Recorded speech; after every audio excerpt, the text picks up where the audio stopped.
Darius Wilson of JCF Health and Fitness here. I'm coming to you from a best friend of mine, Nissan Strada Track Fitness Studio in Lewisburg, Pennsylvania. These guys just celebrated their third anniversary, and so I had the honor and privilege of leading their midnight boot camp last night, and so I should say this morning. And so we had 30 people in here killing it. We had a great time with our circuit. But one thing I wanted to make sure, first thing this morning, is give you some of our nutritional philosophies and pillars, and show you how you can meal plan for a week in less than 15 minutes. And so, before I get started with our meal plan chart here, I wanted to just kind of share our pillars, our nutrition pillars first. And so, the main thing we want to do is focus on eating early and eating often. And so, what I mean by that, we want to eat within 1 hour waking up, or maybe 1 hour post-workout if we're doing an early morning boot camp session, and then we want to eat every 3 to 4 waking hours after that.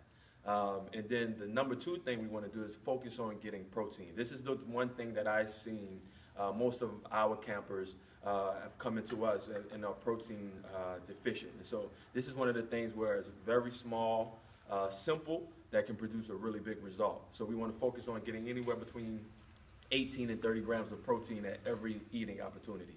And then our next thing is we want to have fruits or vegetables at each meal. And then the third thing is one of those things that again produced a big result is just having starches appropriately. A few weeks ago, maybe a week ago, I mentioned what are those good, better, and best time to have those. And so we want to have a good time to have our starches are within 3 hours of waking up. A better time to have it, and this is for my afternoon, evening exercisers, is a better time to have it is within 2 to 3 hours pre-workout, and then the absolute best time to have it is 30 to 45 minutes post-workout or our cheat meals, which brings us to our 90-10 rule, which is saying that 90% of the time we're going to make sure that we're really compliant of those first 4 points I gave you. 10% of the time we're going to have whatever we like guilt-free, okay? Which is going to bring us to our meal plan chart here, all right? And so what we want to focus on, the first thing I always recommend is that we always start with your cheat meals first. Okay, so if you know Thursday evening you're going to go out with some girlfriends or some homeboys, we want to make sure we count that off, put a huge X there to make sure we have a cheat meal.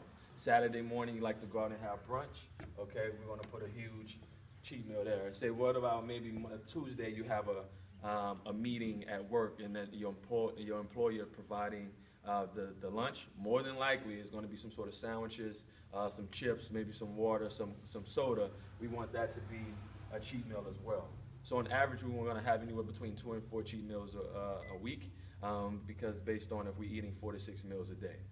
All right, and so as far as the meals, again, as I mentioned, we want to start off, okay, what I like to do is kind of start off here going across, so I'm putting my meal 1 for the week. So for example, you can see I don't use breakfast, lunch, dinner, okay, so what I focus on is having 4 to 6 nutritious meals as possible. So here I may start off with maybe a protein shake for breakfast, then I have some sort of veggie omelet, okay, then I may have Greek yogurt with fruit, and then I may recycle that, okay, but that's the idea, is that you're going to just kind of map out your breakfast first for the week, and then your meal number 2, 3, 4, and 5. All right, and so one of the ways to make this much more efficient and much easier is by using our nutrition guides, which you pretty much read, and then you're going to chart your meal plan here, okay? So again, if we want to make this a much easier way to track our nutrition, you definitely want to have our nutrition forms that's going to make it a lot easier. You'll always have it, so that way you can repeat it, have access to it weekly, and you can make sure you stay on track of your nutrition plan. Because as we know, if you're not planning your nutrition, a lot of times things can get out of whack. Okay, so if you're interested in these 2 nutrition forms where you can have access to it weekly, and it's pretty easy done for you pretty much, okay, you can email us. You can put your email address down in the comment section, or you can message me with your email address. I thank you, and again, better body, better life. Have a great day.